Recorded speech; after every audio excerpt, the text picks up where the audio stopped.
On this week's episode of Circles Off, me and Johnny are going to talk about some horrible beats that we suffered this past weekend. We're taking your Q&As. We'll talk a little bit about etiquette on airplanes and at the airport. All that and more. This week's Circles Off starts now. Come on, let's go! Welcome to Circles Off, episode number 124, part of the Hammer Betting Network, presented by Pinnacle Sportsbook. I am Rob Pizzola, joined by Johnny from Betstamp. How's it going? Very good, Rob. We got a Q&A show today. We do. But first, episode number 24, the late, great Kobe Bryant. I mean, there's a couple other 24s I'll mention, but I don't think any as popular as that. I got a Leafs legend, pretty much as legendary as Kobe Bryant in the Maple Leafs space. This guy hammered home a bunch of one-timers from number 15, Thomas Cabriolet, on the point over to Brian McCabe. Was chased out of town after he scored in his own net in overtime against Buffalo. But before then, man, in those back in the days when we were beating up on the Sens, what a ride. Brian McCabe. Brian McCabe, I'll go as far as saying legend. Leafs legend. Leafs legend. With that hair, too? Oh, man. Yeah, Kobe's the obvious 24. Baseball had a lot of good 24s. Ken Griffey Jr. wore 24. I love Ken Griffey Jr. I'm a switch hitter, but I'm a left-handed bat. And I used to really try to imitate Ken Griffey Jr.'s iconic stance at the plate. You swing both ways, eh? I do swing both ways. Manny Ramirez, big 24, Man Ram. Who else? I don't know many 24s. Chris Chelios. Oh, Chelios. Oh, Kasperi Kapanen. Kasperi Kapanen. You know all the Leaf guys. Oh, Marshawn Lynch. Marshawn Lynch is 24. Come on. Beast mode. Yeah. Beast mode. Skittles. Oh, there's probably a bunch of running backs, actually. 2-4. No, it's a cornerback number. Well, running backs are 20 to... True. Big. Oh, Nick Chubb. Nick Chubb's 24. Chubby. But, yeah, all the corner... Champ Bailey. Darrell Revis. Yeah, Revis as well. Who was the Patriots corner? Oh, Gilmore? No, was he 24? No. Before that. Ty Law. I think Gilmore Ty was Law. 24. Oh, Gilmore wore 24. You're right. He did. Wow. Didn't he win defensive player? What did he win on Patriots? Super Bowls, bro. Yeah, he did wear 24 on the Pats. All right, and we're going to get into this question and answer, but before we do, I actually have one question for Rob, and that's, Rob, what is your sports book of choice? Well, it's funny you mentioned that, Johnny. It would be Pinnacle Sportsbook. The number one sportsbook in market. Been in business for 25 years for a reason. Everyday competitive odds. Make sure you bet smart. Bet Pinnacle. Your trusted sportsbook in Ontario. Must be in Ontario. 19 plus. Not available in the U.S. And as always, we preach it all the time. Please play responsibly. If you do sign up for Pinnacle, use code HAMMER. HAMMER. For those who can't spell hammer. Just want to throw it out there. Use code HAMMER.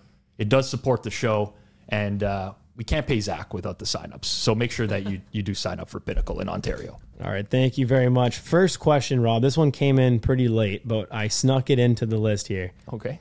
And this is, what is professional gambler Rob Pizzola's NFL record year to date? And Rob, the only reason I ask you is I know you suffered what some could only refer to as an absolutely treacherous loss on Sunday. So I wanted to get into that. First off, how's the season been? And then I would love to hear your reaction to that horrible beat. Okay, so I'll pull it up in real time here just so that we can, my profit loss sheet really quickly, because I don't actually know. The professional gambler in quotations, I can completely understand why someone would think that if they've been chirping him, by the way, for those who, he's being sarcastic. Well, perfectly honest. The pizza buffet picks the last 2 weeks have sucked. And in fact, last week in the NFL, week 6, was a pretty disastrous week. Like a crippling week, giving away pretty much most of the season profits. So we're heading into week 7 at a 1.8% ROI on the season so far. That's positive. That's green. So that's all you can ask for. It was significantly higher than that going into this week. And who do I have to thank for that? The New England Patriots. First of all, I don't believe in higher powers and mushes and stuff I honestly don't. But deep down, there's part of me that's like, what if? And I'm watching the Patriots and the Raiders. Holding Patriots +3. 19-17, the score. I go to log into my profit loss sheet. to see how bad the week is going. And I'm looking at this number and I'm like, holy shit. Like we've lost a ton this week. Like I need this Patriots win back. Now, little did I know that my partner already marked the Patriots as a loss in the sheet. That's as a reverse mush. As a reverse mush. That's strike one. Strike one, he marked it as a loss. Might have had an impact. Strike two, we have a Telegram chat with all the Forward Progress creators. Oh. Alex Moretto comes in there, says, Mac Jones dying to take a safety right now. Brutal. And Clev TA immediately responds, he's like, please no, or like, don't say that, or something along those lines. Mac Jones throws a ball downfield, like a 40-yard touch pass. Couldn't have thrown a better ball to Devontae Parker. It goes right through his hands. Next play, penalty on the Patriots. Backs him up. Crippler. Next play, not only do they double team Max Crosby, which they did, he runs right around Mike Gesicki like he's not even there. Runs right around the right tackle, might as well not even have been there. Takes Mac Jones down for a safety, lose 21-17. Massive loss this week. So, my record for the year, I don't like to think, we've talked about this before. I don't keep track of like wins and losses. At the end of the day, when you're betting, it's about the bottom line. I don't care what the record is. It's 1.8% ROI. It was an abysmal week. Very sorry to hear, Rob. That's a tough way to lose a bet. Last minute safety. I hate to one up you here if the audience thinks it's a one up, but I may have actually lost a significantly worse bet. Maybe the worst beat suffered. Okay. Well, I'd like to hear it because I sat in my seat shaking for about 45 minutes afterwards. I still could not believe what I had witnessed. Okay, when you think you're like, it's not real. I've suffered bad beats before. I'll take them. Okay, let me just explain something. All right, so listen, that Mac Jones safety, I don't think you were watching the game thinking, I won this bet, I have it in the bag. You were probably thinking something along the lines of, please, Mac Jones, do not throw a pick six, do not take a safety, nothing stupid here. Like, just nothing stupid, don't throw a pick six, no safety.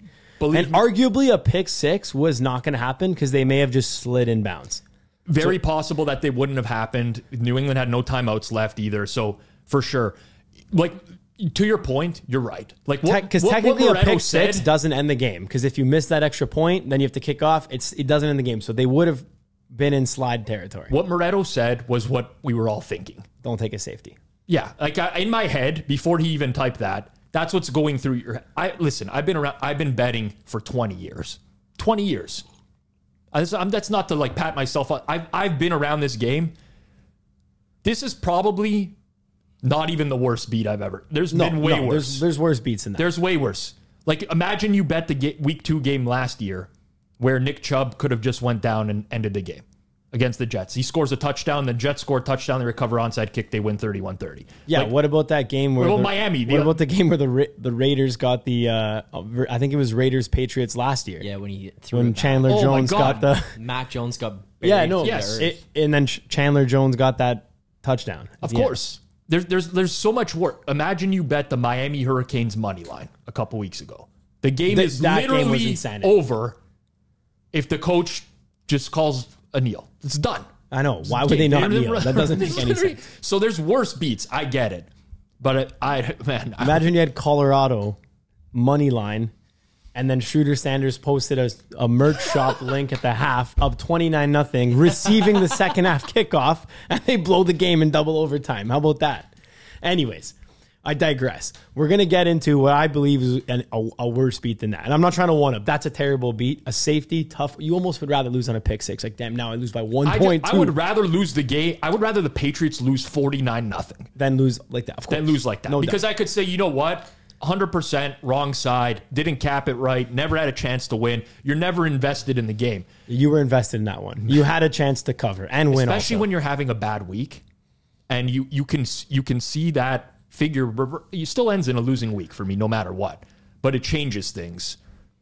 It's compounded. So the sequence of events made it a little tough. Okay, so I'm going to get into it right now. All right, I might rant a little on this one, but it's worth it, guys. Wait for the ending.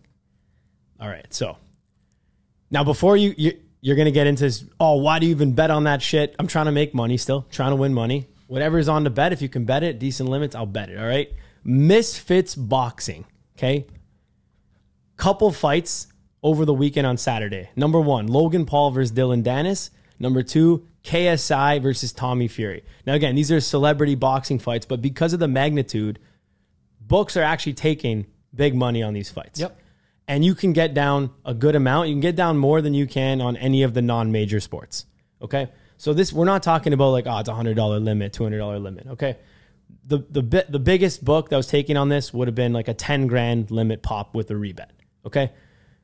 Overall, going to be, what happens is, so my position was basically the way I saw this fight is, okay, Dylan Dennis, he's not a boxer. He's not even a good striker in MMA. Hilarious lead up to the fight. Absolute incredible promoter. I am actually a fan of both Logan Paul and Dylan Dennis in certain ways, but it is what it is. They promote, they hate each other, they go at it. Logan Paul actually trains boxing. He, again, wouldn't even hold a candle up to anyone that's not in like, top 100 WBC, anything like that. However, significantly better than Dylan Dennis. Yeah. In addition, way bigger than Dylan Dennis. It's going to beat him, okay? In addition to that, it's very hard to get a knockout in boxing if you're not a professional. Extremely difficult. They don't have power in their hands. They're not necessarily like going into putting themselves into risky situations. And in addition, it's a 6-round fight. So in 6 rounds, there's a low likelihood that one of them will also gas out near like the 8th, 9th, 10th, standing 8 count, call the fight. If anyone was going to knock out anyone, it would have been Logan Paul. He was actually favored to win via TKO KO. My bet was on ranging from plus 250 up to plus 450, depending on what times I bet it, was Logan Paul by decision. Mm-hmm. Fight goes to decision, and then Logan Paul to win the fight. Those are my 3 bets. Okay. Individual bets. So I had Logan Paul to win, money line. Yeah. Fight to go to decision. Yeah. Plus 170 average price. Yeah. Logan Paul to win by decision, around plus 300 average price. Okay. Yeah, I'm looking confused. I didn't see any of this other than a one clip on Twitter, which was Dylan Dennis basically putting Logan Paul in a headlock. Yeah, trying to. And then the bell rang and there was like a little brouhaha afterwards. Yeah. I thought Logan Paul won by decision. Did he not? Okay. So here's where we're at. Round 1, Logan Paul smokes him. Easy round to Logan Paul. Round 2, smokes him. Round 3, smokes him. Round 4, smokes him. Round 4, Dylan Dennis, he's messing around. He tries to go for a fake takedown. He's entertaining the crowd, whatever. He gets a point. On a show. Gets a point deduction. Okay. So if it was ever a guarantee that Logan already won, he's getting a point deduction as well. It's a guaranteed win on the scorecards. There's no way any judges, even if it was fixed, you couldn't give it to Dylan. That's how bad he was fighting in this fight. Okay. 5th round, again, Logan Paul, easy win. 6th round, Logan Paul, easy win. Okay. Now, here's where it gets interesting. 6th round, okay? Clock's up to start the fight. 3 minutes on the round. Seems all fine and dandy. 3 minutes going. Point deduction mid-round for Dylan Dennis again. All good. Clock's still moving, okay? Set a timer on the phone. I don't know. We can't show the video because the copyright, it was a pay-per-view. We're unable to show it on the YouTube, but I do apologize for that because it would even be a better story. The clock ran an extra 13 seconds of fight time. The fight should have been over. There was a 10-second countdown. Then the clock comes off the screen because they don't put the last minutes on the screen. And then it runs another 23 seconds. And then after those 23, there's no bell. Where's the bell? Forgot about the bell. After the bell, but there's still no bell. Dylan Dennis jumps to like to basically try to get Logan Paul in like what would have been, if he ended up succeeding, like guillotine choke. Yep. He doesn't succeed. They get up. Still no bell at this point. Insanity. Logan Paul's security enters the ring, which technically is an automatic disqualification for Logan Paul. They didn't care about that. And then what happens? It's just the fights. There's pandemonium, whatever. They all settle down, okay? Goes to the judge's scorecard. Okay. Now, the commentators have said, and this one, a fight is over. It's going to be a decision. Like, obviously, Logan Paul's won this one, but this is embarrassing for Dylan Dennis, whatever. Okay, goes to decision. Ready? 6th round fight. This was after the 6th round. So this happened pretty much after the bell should have already rung for the 6th round, but they didn't ring the bell because they just didn't track the time correctly. Okay? Set a stopwatch, go rewatch it. It's 3 minutes and 13 seconds. Okay? Now, not only do they not ring the bell, but now the announcer comes out. Michael Buffer. Here's what he says. I love Michael Buffer. He says, after 5 rounds of this fight, the judges all had on their scorecard Logan Paul to win every round, which, by the way, is never said. If someone doesn't win by decision, they'll never announce the cards. He says, after 5 rounds, keep in mind, 6 rounds have happened, not 5. He goes, after 5 rounds, every judge had it Logan Paul. Going into the 6th round, we have a disqualification of Dylan Dennis. Bro, I don't know what it is. The 6th round? I don't know what they did. I'm pretty sure they thought that the fight had that was only 5 rounds. And then I think they thought that was only 5 rounds that had happened. Yeah. And that there was still one more round to fight. Right. But it wasn't. There was 6 rounds that had happened. They already fought 6. They had already fought 6. It was over. He says after 5 rounds, everyone had it Logan Paul. He says exactly this. Going into the 6th round, there was a disqualification. Dylan Dennis has been disqualified. The winner is Logan Paul. But not by unanimous decision. It's by DQ instead. So you basically lose your... And I lose, the fight goes to decision. And I lose Logan Paul by decision. Massive swing. And this is why I'm saying it's a worse beat, bro, because it's it never happened. Like, what you're thinking, the safety happened. That happened on the field. I witnessed that. What I watched, it never happened. Like, they said he won by it never happened, bro. That never happened. Okay? Now, I was absolutely outraged by this. I was so upset. I'm like, well, let me at least see if something happens. Let me see how they grade this. I don't want to jump to conclusions. Yeah. Everything graded, win by TKO. KO. Logan Paul win by TKO, KO, DQ. Travesty. Absolute, like, literally a travesty, okay? So, if that wasn't bad enough, we go into the next fight, the main event. Okay. KSI versus Tommy Fury. Yeah. Okay? I don't know how you even... No. It tops it. This is the worst beat of all time. Ever in history. Never had a worse beat. Ever. There will never be a worse beat than this. Okay? You had the worst weekend ever. 6. And you know what? You know what? I actually won money on that Saturday. Okay. It was still a fine day. So, no, now I got to go off on this. I got to go off. Go off. KSI, in fact, when after this happened, I messaged Zach and Rob and I said, guys, I actually might need the whole episode. He did. To rant about this. For how I had no idea how what mad the hell I he was talking about either. Hold up. I'm going to actually pause. Do you guys think that that's a horrible beat? Of course. Yes. One of the worst beats. Yes. That's not rooted in reality. That's like something... Even if he would have got DQ'd, like right at the bell, that would have still been such a bad travesty loss. Like, I'm trying to think of away. another beat that I think is worse, and the only thing that I can compare it to is the Fail Mary, because that was the replacement refs game where everyone on the planet knew it was an interception, and they called it a for touchdown. the replacement ref. Like that's the comparable to me. It's where like this did not even happen. This is not even real. I'm living in a dream world. Nobody even cared because Logan Paul's like, yeah, I won, whatever. The right guy still won the fight. Yeah. They didn't really care. Didn't matter. Dylan Dennis doesn't care if you lose by decision or disqualification. He doesn't give a shit. Yeah. So go on to the main event. KSI versus Tommy Fury. All right? You ready for this? Okay. They're fighting. Round 1. Went fine round. You know, you don't know who wins. Maybe went to KSI, whatever. Round 2. Tommy Fury, point deduction for hitting him in the back of the head. Okay, 6-round fight again. So now he gets a point deduction. I'll explain why it's important later. They fight out round 3, round 4, round 5, round 6. Okay, fight's over. The 1 point deduction. It's a 6-round fight. Yep. Okay. So now I've got Tommy Fury by decision. And I've also got Tommy Fury by unanimous decision and Tommy Fury by decision. Okay. Okay. KSI may have won the fight. In fact, based on me scoring this myself, I'm not a boxing judge. I'm not the best boxer or whatever. I actually probably would have given it to KSI. Okay. All right. they go to the judges' scorecards. Now, Michael Buffer, he's announcing it again. He says, first judge has this fight.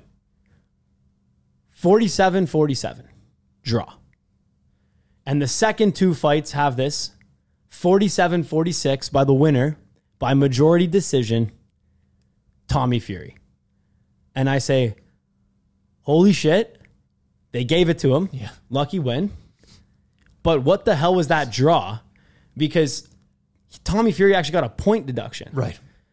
So for him to actually have gotten a draw, that means one judge must have gave 3 rounds once they gave 2 rounds to KSI and then gave Tommy Fury, or 3 rounds to KSI and gave Tommy Fury a 10-8 round. It doesn't really make sense.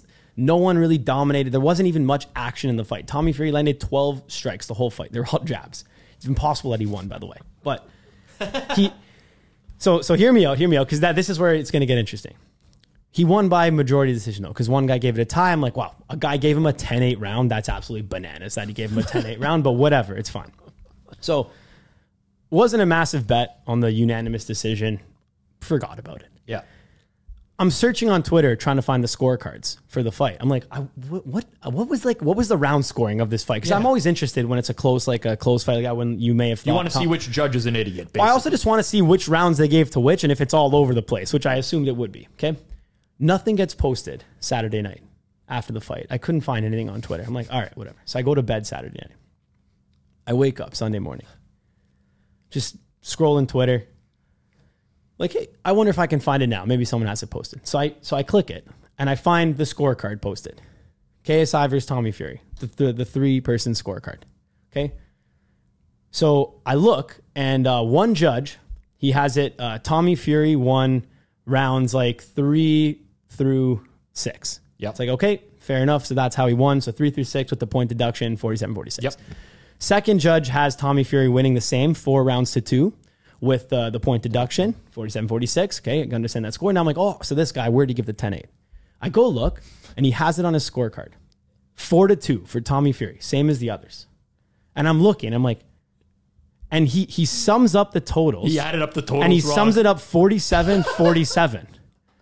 And I'm like, wait a second, where's the 10-8 round? Yes. I'm looking through his thing. I'm adding this up. Yeah. Add it up in my head. I'm like, this is 47-46, same as the others. He gave this win to Tommy Fury. Just doesn't know basic addition. I'm like, he just added this math wrong. Yeah. I'm getting on my calculator. Am I fucking this math up?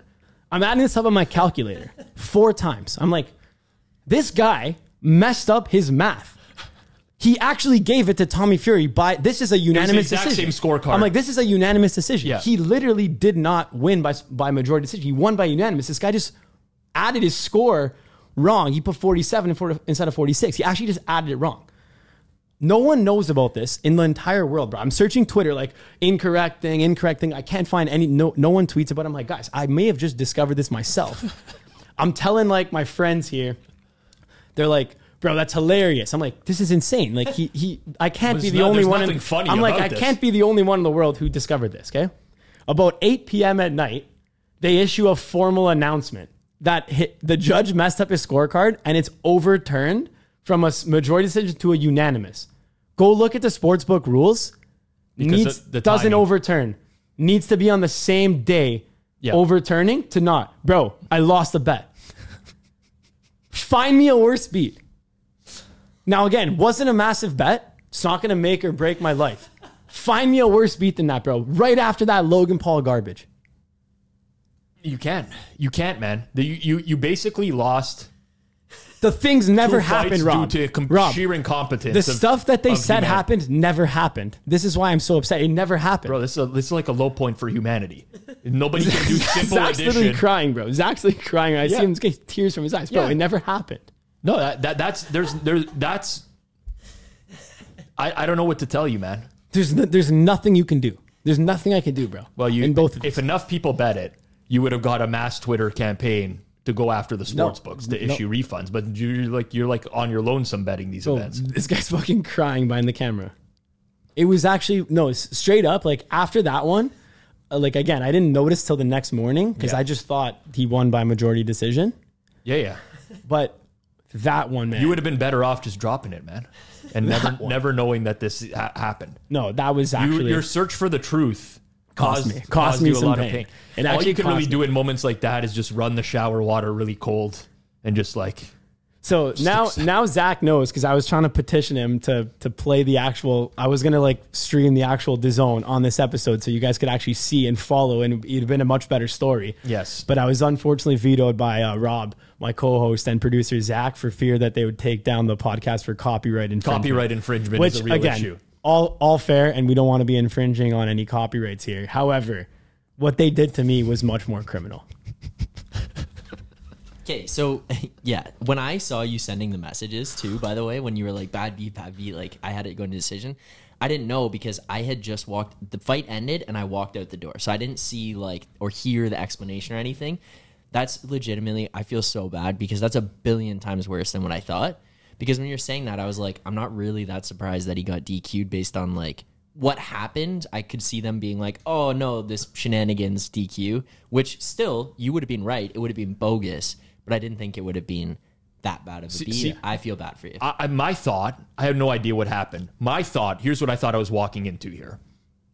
I saw the Dylan Dennis clip where, you know, you're right. He's trying to put like a guillotine choke and whatever.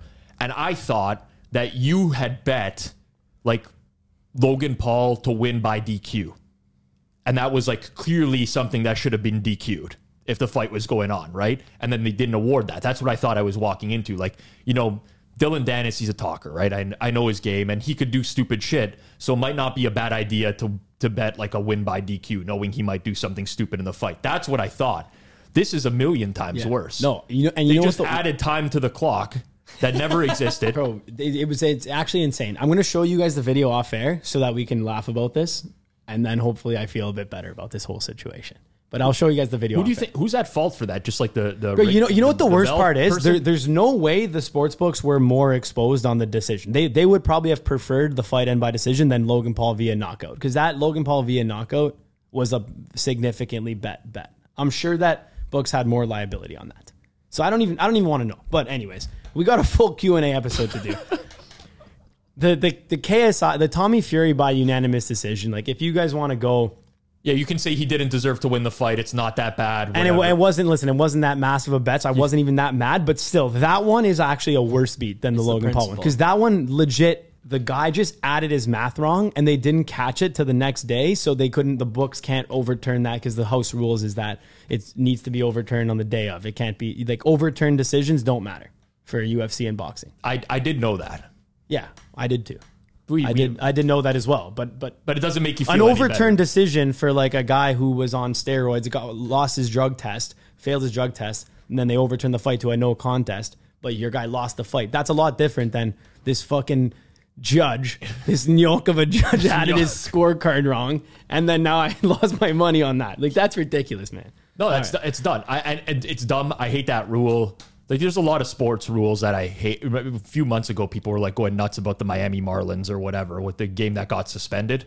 It's like just standard sports betting, though. If a game gets suspended, they go back to the previous inning and they grade by that. Doesn't matter that they scored like 2 runs in the top of the 8th to take the lead. That's gone around forever. But yeah, this is just human incompetence that cost you bets. Yeah, tough. Nothing you could do. Tough. All right. Well, we got some other questions here. Fortunately. Do we? Yeah, we've got a bunch here. All right. So, number one, I'm going to go with, you know what? Let's start with this one, actually. What kind of research and preparation goes into creating each episode? How do you ensure the content is accurate and informative?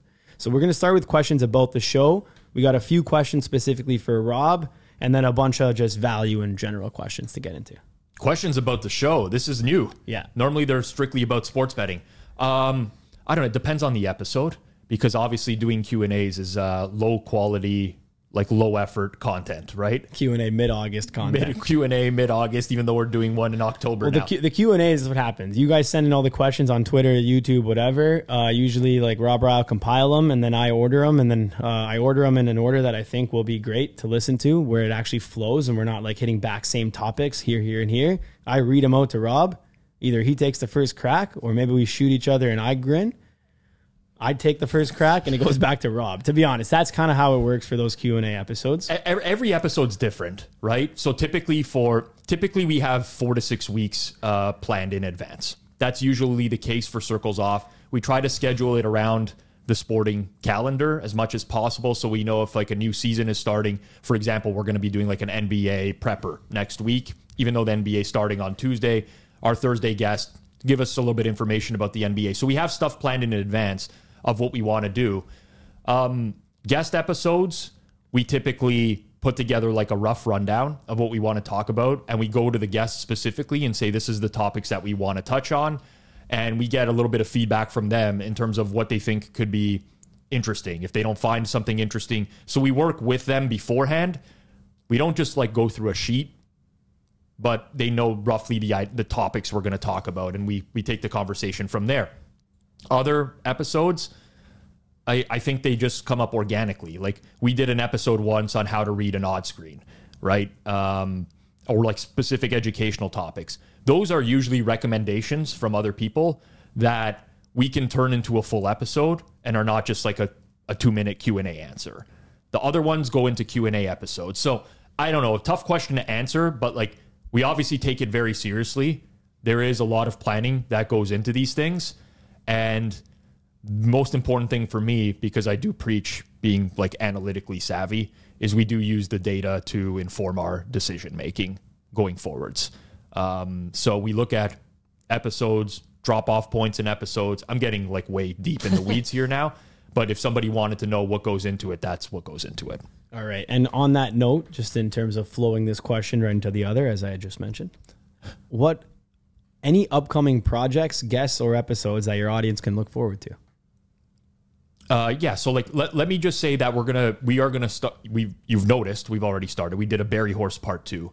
We are going to start dipping into guests that we've previously had on, and rather than getting like their origin story and doing that type of episode, doing a more what are you up to now type of situation.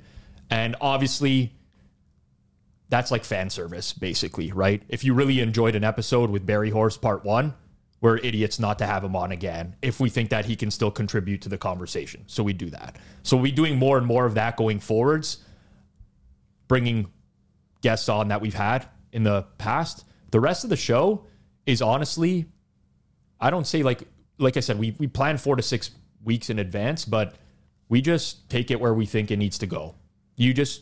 Me, Zach, Johnny, we sit around, we have a general feel for what works, what doesn't work. We value all the feedback, and we use that to structure the show going forward. So I'm not going to preview anything else, but you can look forward to repeat guests coming up in the future. I'll preview one thing. You've seen us in the studio with like some white walls and a locker behind, and then you see us switch over to this other studio with white walls and a gray wall and some glass. Maybe if you're someone who watches on YouTube, there's some aesthetically pleasing things going on that you could look forward to in the future. That's what I'll say there. I like that, Zach. Yep, that's going to be great. Okay. We'll go actually this one first. What's one piece of advice that you potentially missed covering in another episode that's actionable to the viewers and listeners of Circles Off? So I can start with that one. I have a good piece of advice for people viewing.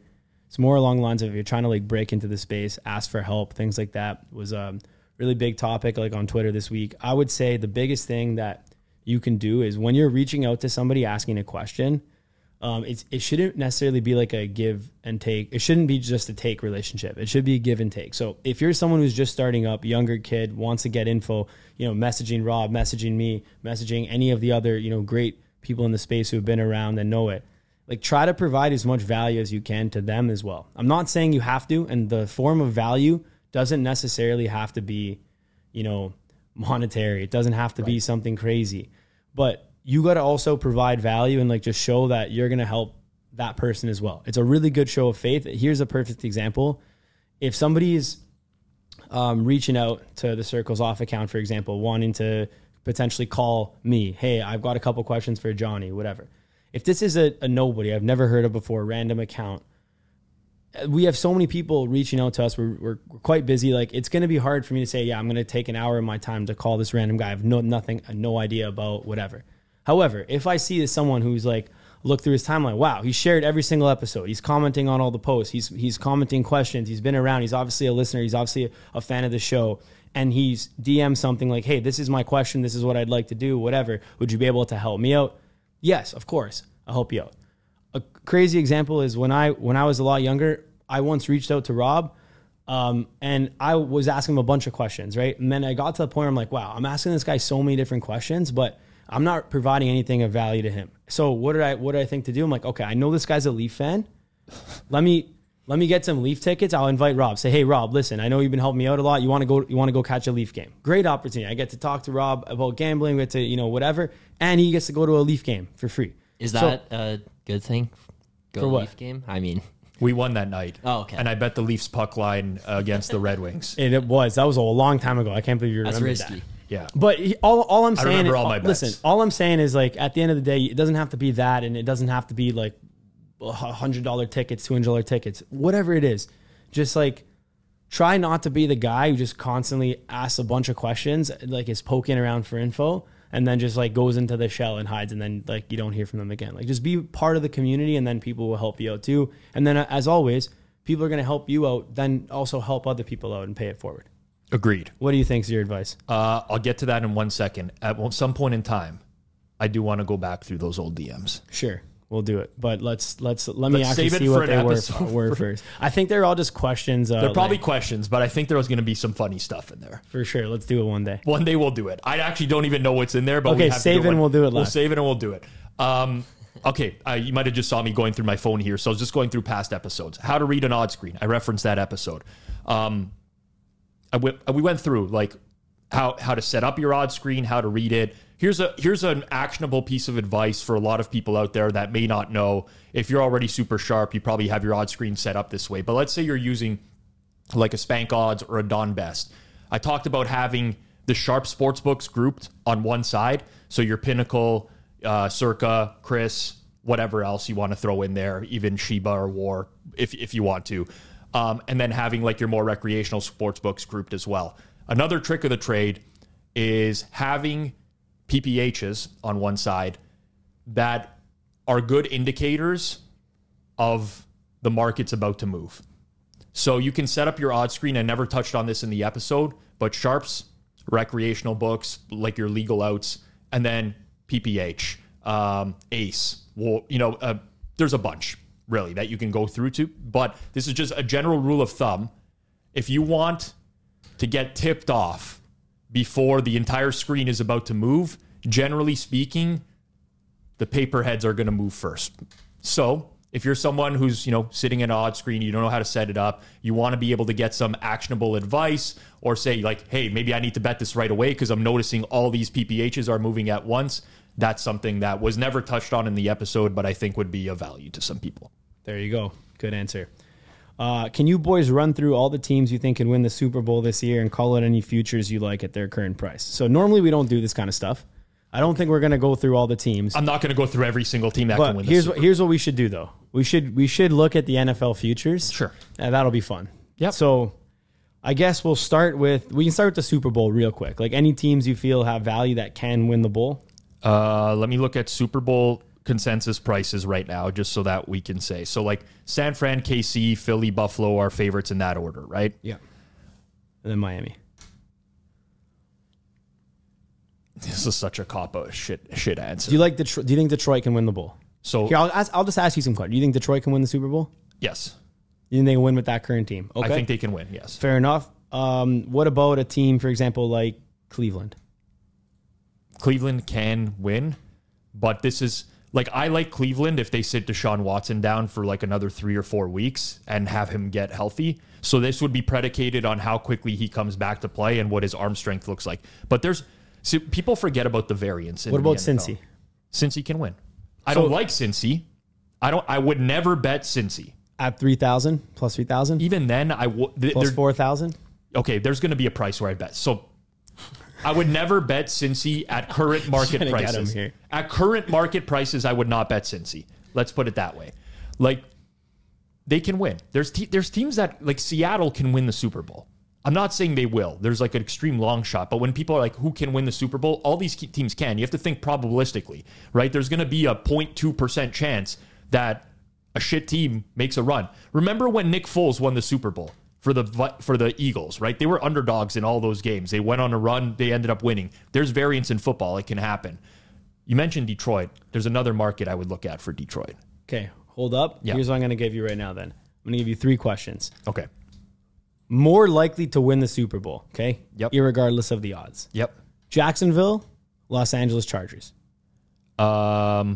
Jacksonville because of the division and playing a home playoff game. Okay, Miami Dolphins, Dallas Cowboys. The likelihood Dallas is going to have to go road, Philly, San Fran is pretty high. Miami. Okay, and then lastly, Baltimore Ravens, Detroit Lions.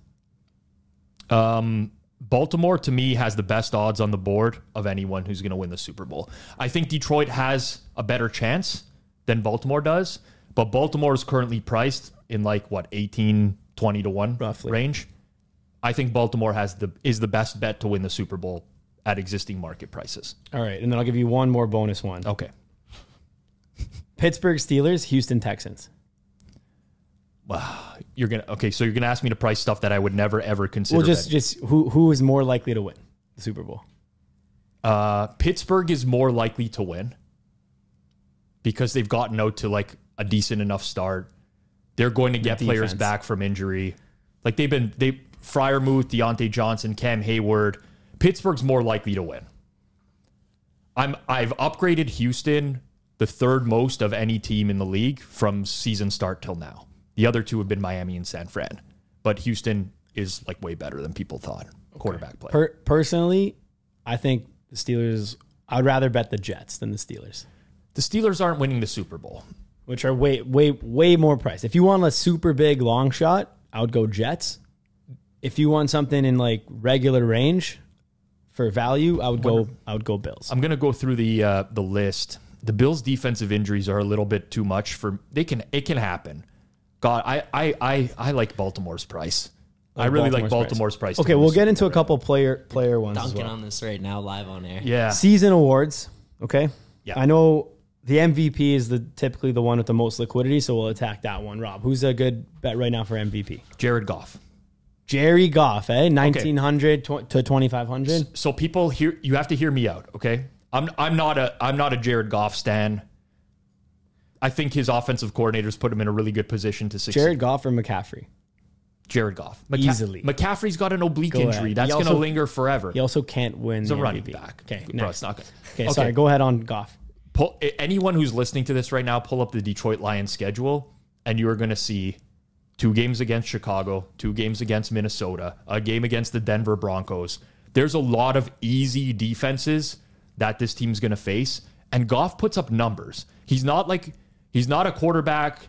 The risk you run at the end of the year is that the Lions run away with the division. They finish 13-4, and Dan Campbell gets Coach of the Year rather than Jared Goff getting MVP. He will. Or Aiden Hutchinson gets Defensive Player of the Year instead of Goff getting MVP. And that's realistic possibilities. But Goff is going to end up with 4,000 plus yards, a lot of touchdowns. He's at 11 through so far. A league leader's 14, I think, which is Tua. And the schedule is just so easy for them.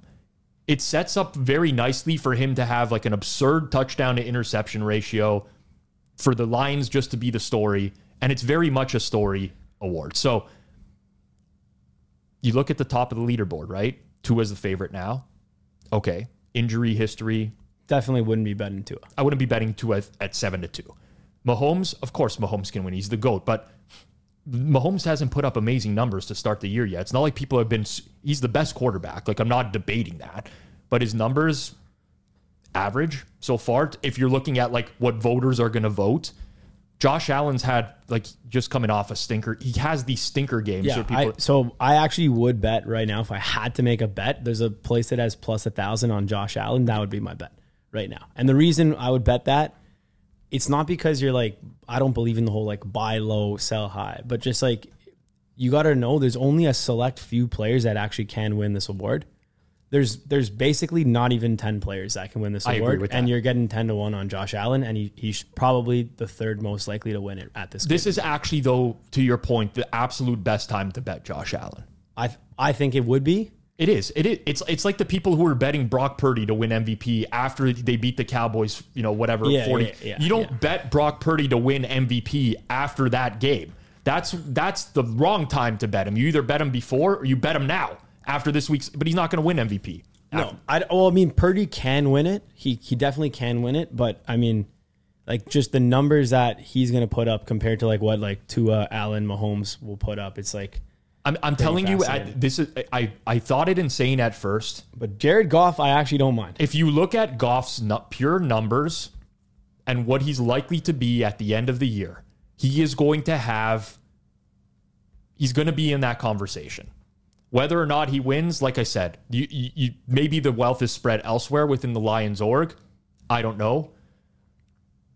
But he's going to have the numbers. That's going to put him in that conversation. It's whether or not a voter can actually go down to the ballot and literally check off Jared Goff for MVP. I'm deleting this whole segment. Knish not getting his hands on this. Okay, here's actually my best bet though for the futures bets right now. -120 up to -120. CJ Stroud for Rookie of the Year, Offensive Rookie of the Year. And here's why I like it. Okay, so it imply above 50% chance of winning. Okay. It's basically at this point gonna need an injury. Yes, that's to what I was lose the say. award. Yep. He's far and away the best QB that's playing right now, given that basically it's like Bryce Young could technically win it, but no. And Richardson's going to get shut down for the year. And he already is. Yeah. So Richardson shut down for the year. So now that those two are kind of like almost out of the way, you look at the top of the board, Puka Nacua, great player. Going to be insanely hard for a wide receiver to win it over a QB if the QB is actually playing well. Not saying it can't happen. It could definitely happen, but also with Cooper Kupp coming back now, like he's definitely not going to put up those records. You need Cooper Kupp to get hurt, I think. Again. Even then, though, like Stroud would still win it over Puka's season. I think so. He's playing so good. It's one interception. I know, and the narrative. So like, and then Bijan Robinson, while he definitely has the talent, he's still a running back, and like his team's going to be not winning games. No, it's gonna be tough. And then after that, you get into literally like Jordan Addison. That's what I was about to ask. Jordan Addison's not going to win it. Jameer Gibbs is not going to win it. Zay Flowers is not going to win it. The numbers on those guys won't be high enough at the end of the year. The one guy who literally is actually a dark horse, he would have actually been a potential bet, was Devin Achane. But now missing the 4 games, he already missed the first 2 games of the year. Essentially, like the numbers he put up were insane in that 3-game span. If he were to continue like on any similar pace to that, just the sheer numbers alone would have put him in. But now missing 6 games minimum, like going to be tough. So yeah, give me CJ Stroud. It basically take an injury at this point. I would be shocked if he doesn't get You're betting on whether or not Stroud stays healthy, basically. I think. Now, obviously anything could happen, but no, I agree with you there. It's very likely to go to a quarterback. Extremely likely. I'd have to look through Houston's schedule a little bit more, but he's been impressive. But it's not even about the wins at that point. Even if he just puts up like an average season now. I know. From this point on out, he should still win. Agreed. So defensive player of the year, no opinion there. I think like it would be, again, he just had a sick week, but like Max Crosby's a good potential. They're dark horse, but his odds. You need the Raiders to make the playoffs. He's basically going off at like 3,500 last week. Now he's down to plus 1,000. I did actually look at that last week. That particular award is a team award. I'll tell you right now, your team has to make the playoffs, and you have to have a massive. This is why I don't mind it though. The favorites for this award right now are T.J. Watt and Myles Garrett. Yep. And like those are not shoo-ins. They're not. But here's what I'll tell you: if Myles Garrett finished the season with 4 less sacks than Max Crosby, but the Browns made the playoffs and the Raiders didn't, Myles Garrett. But I'm saying like the Browns aren't even guaranteed to make the playoffs. They're not. And neither are the Steelers. Like I probably still think Micah Parsons would end up being a really good bet. Yeah, could be a good bet at this point as well. Anyways, that's a bunch into this year. I think that was actually a pretty good segment. I don't mind that at all. I don't do those markets a lot. I listen to You Better You Bet a lot. Yeah, and those Ken guys Markby loves these markets, but I don't do them a lot. I don't look at them a lot, but there's definitely some value to be found there when you look through the numbers. So these are just some questions that we have for Rob here. Rob, what percentage of your personal betting income comes from sharp books, such as sponsor the show, Pinnacle Sports? I don't know. Negative. No, I'm kidding. I don't know. So I have two types of betting, right? I have prop betting, which is mostly through regulated Ontario books, smaller bets, whatever. But I don't know where my fills come from. This is the honest to God answer, right? Like if I want to bet X amount on a game, I send it out and I get that much money on a game and I have no insight into where it's going. I have to quote sharp book prices. I can't just pick off like, you know, if there's a recreational book that's off market, I can't say, oh, go get me, you know, $25,000 on this spread. That's not going to happen. So I have to use the sharp price, but I don't know how much is directly coming from sharp books. Yeah, fair enough. Tough to know. Okay, this one I don't really know the answer to. Maybe you do, Rob. To what extent can sports betting apps view other apps and data you have open on your phone? Are they able to see that I'm looking at Pinnacle's ARB calculator and betting another side of a boost on a different app? All right, good. Very direct question there. So I have no idea. I can rant about these apps for a long time. I think the whole geolocation apps and whatever are a complete violation of privacy. They're honestly a joke. The fact that I use like an app like X Point Verify to log into some other account that says, oh, you have to close Spotify on your computer or on your phone, like the fact that they can know what else is open, all of that is horseshit. If regulators want to do anything about this space, prevent or protect the consumer from people being able to access. This is a massive security risk. So anyways, it's completely not answering Matthew's question here. But in general, when it comes to sports betting, assume the worst. That's my prerogative on things. I would say if you're going to bet on your phone, use an ARB calculator on your desktop or vice versa. That's my 2 cents on the situation. I'm not saying I don't necessarily think it's that, by the way. I don't think they're checking what your browser history is. They might be able to see that you have your Safari or your Chrome open. Yes. And they definitely actually can see that. But there's no way, bro, if they can see your browsing history and your like app usage, there's no way. They can definitely see what other apps are open. Yes. For those like geo-comply apps, but and they can see your location and stuff, but I doubt they can see your my whole thing ARB is calculator alert. I agree with you. Like, are they reading your text messages to your wife? Fuck, who knows, man? If they know what I'm listening to on Spotify, they're gonna, you know, who knows? Maybe I'm gonna get like the Tool sports bonus or something like that because I've been listening to a lot of Tool lately. I'm going to see a show in November because you are a Tool. No, that could be it as well. No, I don't know. Listen, I don't take risks. I don't like to take unnecessary risks, right? Like if you're gonna bet on your phone, I guess this is if you're on the run and you want to use an ARB calculator, sure, but. I don't know. Horrible job of answering this question, Matthew. The reality is I don't know, but I typically just assume the worst and work backwards from there. All right. Okay. We're going to get into some value questions here. All right. So we'll start with this one. How do you tell which books are the strongest on a certain sport? Such as Pinnacle tends to have the strongest NHL line, so I'd wear their line more as a source of truth. So how do you figure out what books are good for what sports? Okay, so there's like a rule of thumb, and then there's a real way. The rule of thumb is what? Highest limit? Yes. Easy. Right? That's the easiest way to go about it is whoever's taking the largest bet on a specific market is generally going to be attracting the best bettors. So you can, generally speaking, use that as your source of truth. It's not always right. There's some instances where it's not. What you could do is put in the work as well. It takes a lot of work, but you can track prices from everything. You can track prices on every single market from every single sports book if you wanted, and then run some sort of error metrics on each of those, and you would determine which of those is the sharpest.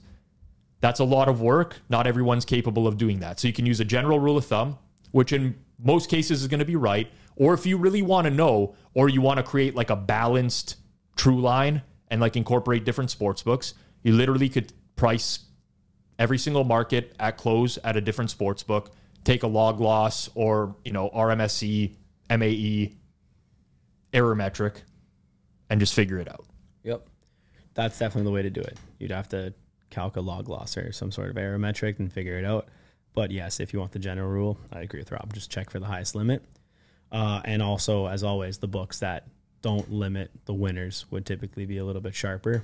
So that's why, Pinnacle is one of the best in the game. Anyone can play there no matter what, no matter who you are. As long as you're located in the region above the specific age, and as long as you gamble responsibly, you're able to play there. Well, the beauty is, like, if you're in Ontario, right, you sign up to a Pinnacle account, you don't necessarily even have to make a deposit. Oh, you do have to deposit. Do you now? All right, I'll give another pro tip.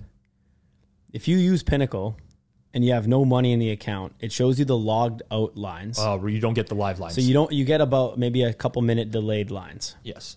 All I was going to say is you can click the deposit some money into your account. Well, listen, if you sign up for a Pinnacle Sportsbook account, you're probably going to bet. Use it to ARB if you really need it. It's honestly great for that. Even if you're like, oh, this is a sharp book, whatever. Use it to ARB against your, like, for example, the bonuses, like we just answered in the last question. Yeah, all I was going to get at is if you just click a wager, even if you have no money in your account, it will show you in the bet slip what the max bet is on that as well. So you won't get the live lines, but you can get the max bet.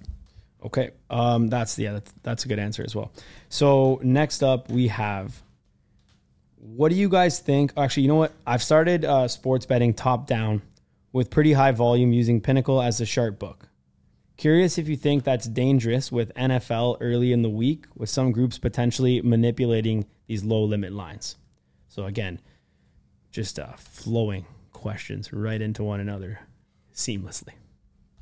That's the kind of work that goes into the that's basically the work. What it is. By the way, I didn't actually have that right under, and I'm adjusting it now because that fits so much better. But that's the work that goes into this podcast. I don't do a lot of top down stuff. I'll say one thing. It's extremely dangerous if you're not good at it to be like just steam chasing all over the place. In fact, most people who say, steam chasing is, you guys are just doing whatever, like you're just picking off the lines, it's so easy, like go try and see if you can win. You're probably going to lose in the first little while. All right. It is what it is.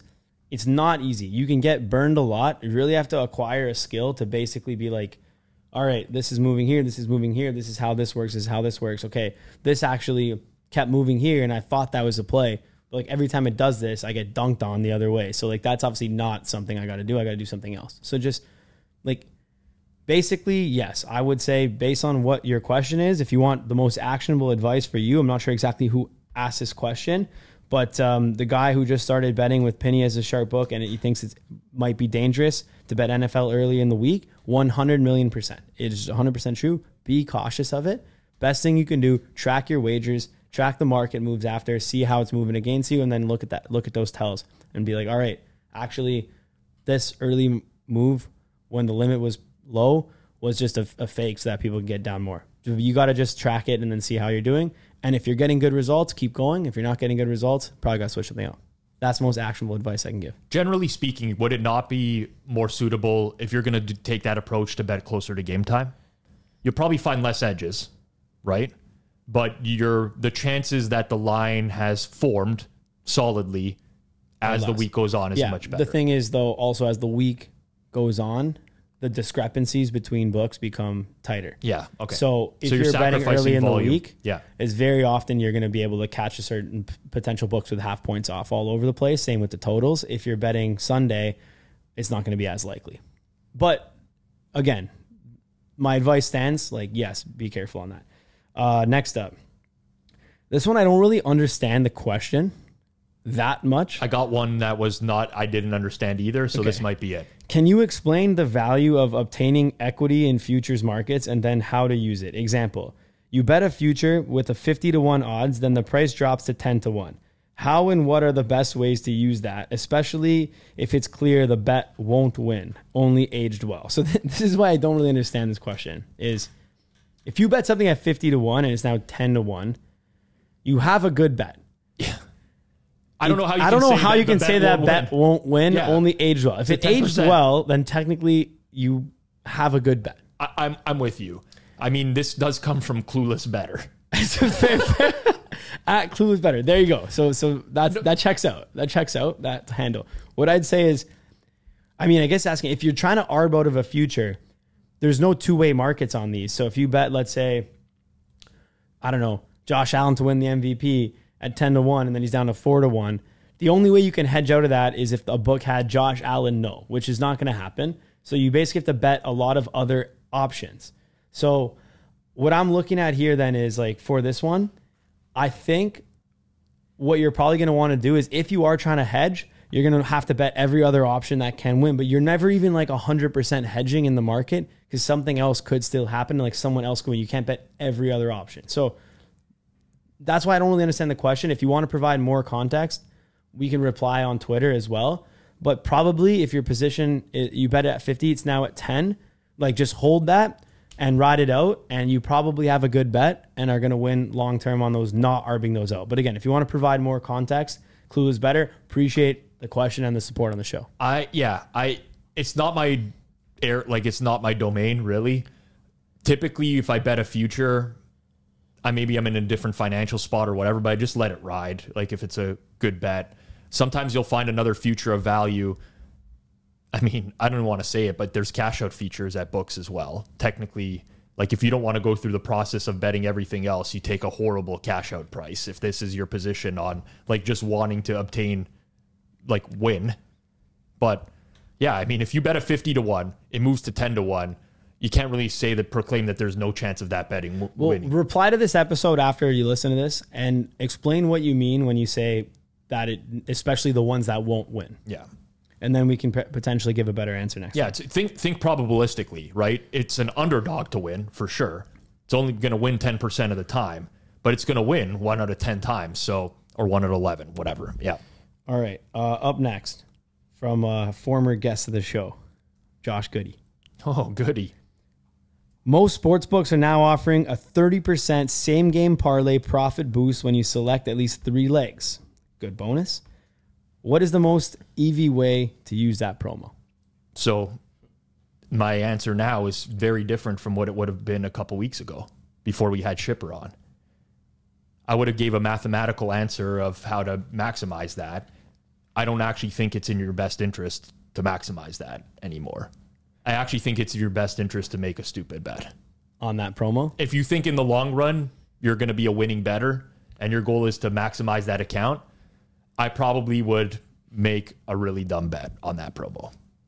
All right. That's a good answer. That is that is a sharp answer that you might be galaxy braining that though. I very much could be, but like as a bettor, what we have to do is process information, right? And for me, for a long time, I've been ignorant to everything outside of just the basic math. This is one of the biggest mistakes. The art of betting. The art of betting. This has never been good. I'm a horrible bettor. I don't execute bets well. I never have. To be clear, Rob is saying that the most EV bet is to mathematically dunk that money. Because that will, in the long run, make you more money. Responsibly. Dunk that. Dunk it responsibly is what there's no responsible dunks. There's no responsible dunks here.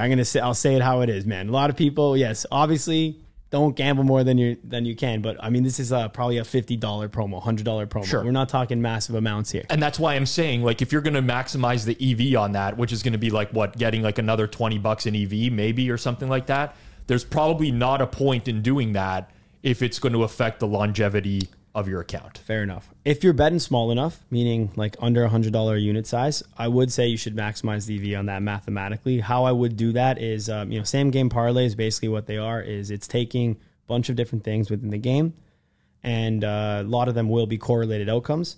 So they price in the correlation, and then they reduce a bunch of, hold off the top. So you're getting pretty shitty odds on the correlation. So if you want a mathematical thing of how to beat it, what you have to do is basically, you have to price out your own correlation. So you say, all right, when Josh Allen throws for 300 yards, Diggs is likely to get 100 plus this percentage of the time, meaning and Allen's likely to throw for 300 this percentage of the time, meaning it's going to be here. I think this should be priced at this. It's priced at that. That's like the theoretical way to do it. You have to just price correlation better than them. A lot of these books, pricing in these same game parlays is actually not very strong. However, the hold percentage is just so high that is hard to beat because they're giving such bad value on the odds. But what I would do, To be honest, if you want just like a quick and easy way to do it, is there's multiple books that offer same game parlay. Pick one that you think's a good bet at random. Like, yeah, I think this would probably be cool. And enter that same one on like 4 different sites that have same game parlays.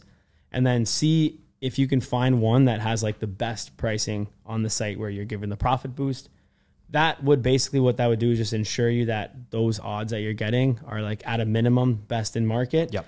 Again, this is like the easy way to do it without having to model out correlation and stuff like that. So try to pick ones that will give you the best odds in market. And then once you've done that, you add on this 30% same game parlay profit boost, and you're likely going to be plus EV because the hold on the same game parlays is under 30% anyways. So therefore, if you just want something that's like a quick and easy way to do it, that's what I would do. But Rob's answer is he's playing chess. Up next. How can you tell if a market is more susceptible to getting manipulated? For example, I heard that college football can be manipulated even at market maker books because the limits are relatively low and pro groups move them to the market maker books so that they can bet a large volume at PPH and just copy that. The PPHs that just copy the market maker books. So is that a thing? I would say, I can answer that first. It's definitely a thing. It's definitely a thing. Yeah. It's not as prevalent as you guys might think. So it's not like that's happening with every single game. And in general, it's happening more on the like FCS games and the actual lower limit games. You wouldn't necessarily see this happen on like an LSU versus Bama style game as much as you would on like a small FCS game. Sorry. So that's my only answer to this question. Rob, what do you think? Yep. I think this is just something you learn through experience. Typically, if you're going to watch like the NFL market or NCAA football market, you pull up an odds screen early in the week. You take note of early market moves and see how often those get bet the other way. It happens. It's really hard to sniff out. It takes experience. The best traders can do that because you kind of get like a spidey sense, so to speak, whenever you see something happen and you realize like this is a fake or this is not, but it certainly happens. Years ago, I won't mention the name, but someone reached out to me asking me if they could use my 5 Dimes account from back in the day. I'm like, sure, go ahead. What do you need it for? And they're like, well, $50 bet is going to move the entire NASCAR head-to-head markets at all the PPHs. So it certainly happens. And this was only a couple years ago. If there's books that others are known to copy, then you can bet there's going to be some sort of manipulation at lower limits, always. Yeah, this was a tweet from a friend of ours, but 5 Dimes actually was instrumental in the originating of a lot of these lower level markets. Oh, yeah. And since that kind of site disappeared, it's been a lot more difficult for these smaller markets to come up as fast. So 5 Dimes, man, a trailblazer of the industry. Sure was. Rob, what do you think about touts giving out leans or opinions where, this guy says, in my mind, it's incredibly irresponsible since their clients will go bet them with real money while the seller isn't even willing to put their money or the play in their record? It's a good question. It depends on whether the seller is willing to put the play on the record or not. So if the seller puts a lien out there and then doesn't include in the record, win or lose, I feel like, to be honest, to answer this question, I actually prefer they do this. I agree. We do this on Forward Progress, Wednesday, best bets every single week. Me, Suma, Hitman, Eager. You have to. Like, it should be encouraged. You have to be authentic with your audience. If you like one side of the game, but you don't like them enough to bet them, it's a lean. But what you got to do, and what we strive to do, Hitman actually does a really good job of this every single week, is he gives out the price that he would play it at. He'd be like, I lean to the Lions, but I need a -3, -115 in order to bet that. That's my target price. That's what more people should do, because then it becomes like actionable for people. But at the end of the day, you can't just sit there and be like, I have no opinion on the game when you do. You like one side, you just don't like them enough to bet them. So if you had to pick, you'd pick that side. Of course. Now, there is a general problem, but at the end of the day, the onus does at some point have to fall on the actual bettor and not the content creator. The content creator is not clicking the bet button. At some point or another, the tout, whoever it is, they can say, I lean this way. It's not good enough to bet. Someone goes and then bets that because Suma liked it or Hitman liked it or whoever released that or, whichever tout said it. The onus has to fall on the bettor at some point. You're responsible for your own money one way or another. It's the issue that I have, and we used to laugh at this, like when we first started betstamp years ago, right? And we were tracking when people they in victory the lap spade. When you victory lap a lean, that is ignorant, and frankly, like I have zero respect. Yeah, you cannot be Vic lapping a lean.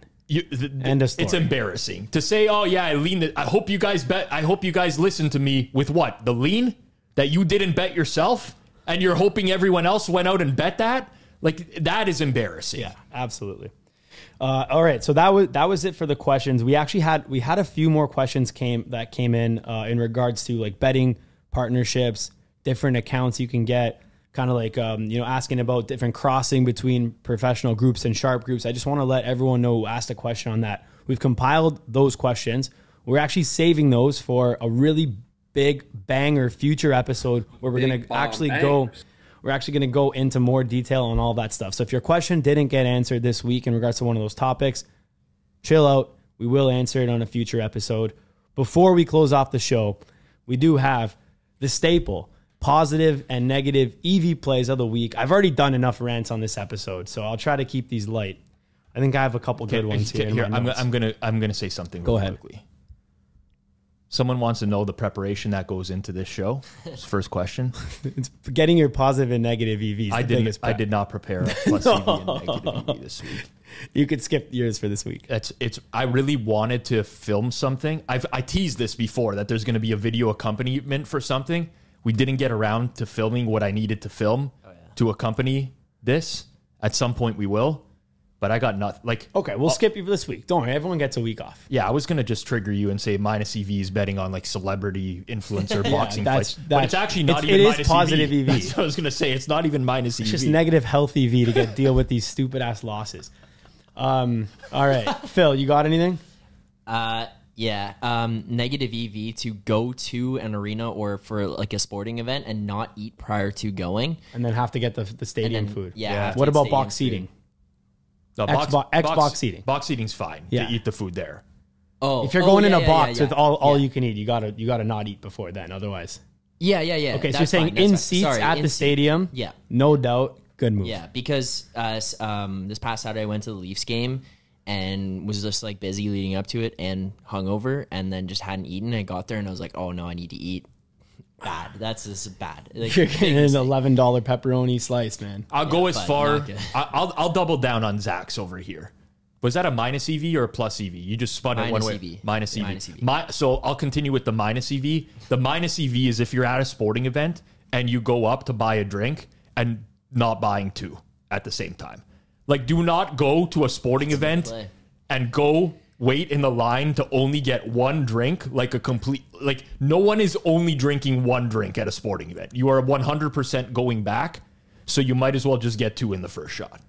Okay. Yeah, I've done that multiple times. That's a good move. Especially getting it for a buddy. But I will say, they've been limiting people. There's restrictions. They limit more than the recreational sports. They've been limiting people.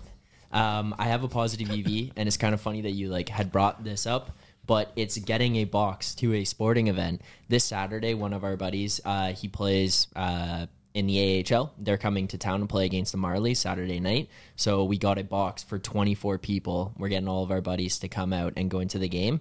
And it costs just as much per person to go to the game as it would be to go and just sit in the seats. And now we're all going to be in a box together, and then we're going to go out Saturday night. That's value. It costs the same amount because they're going to fleece you on the food. Well, it costs the same amount for probably for the Marlies. For the Leafs, it would be more expensive. Yeah, correct. Versus like a upper there's bowl going to be a spending minimum on the food, and not that it's a problem. You're going to eat and whatever. But it's in also the box. like we're going to get 24 being all together is the value. 100%. Exactly. I agree with that. All right, so I got a negative EV move. This one I noticed a few times actually over the past week. Pissed me right off every time. All right. Negative EV move is if you squeeze into an elevator when it's already basically full and you're the last guy. Is there room for one more? You squeeze in. Buddy, get the next elevator. What are you doing? It's already crowded enough in here. And if you're just for what? Save an extra 30 seconds? Bro, what? And heaven forbid that elevator gets stuck. Now you're in there, stuck elevator, 11 people in the elevator. Dude, stay out, get the next elevator. It's going to be okay. You're going to get up there. If it's crowded, just stay out. That's absolute biggest negative EV move. This is just like common courtesy. It's human decency that if the elevator door opens and it's already jammed, you just wait.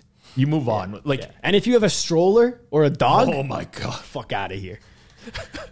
Serious. No, you got to bleep that. I don't even want that. I don't, but maybe not. Maybe not. No. What do you have? Listen, everybody's got, we're all in this together. We're all in this together, man. That you got to make other people comfortable. It depends on the, like, you know, you just don't do that type of stuff. Don't squeeze it. I'm with you on this one because elevator experiences for a lot of people are not good in the first place.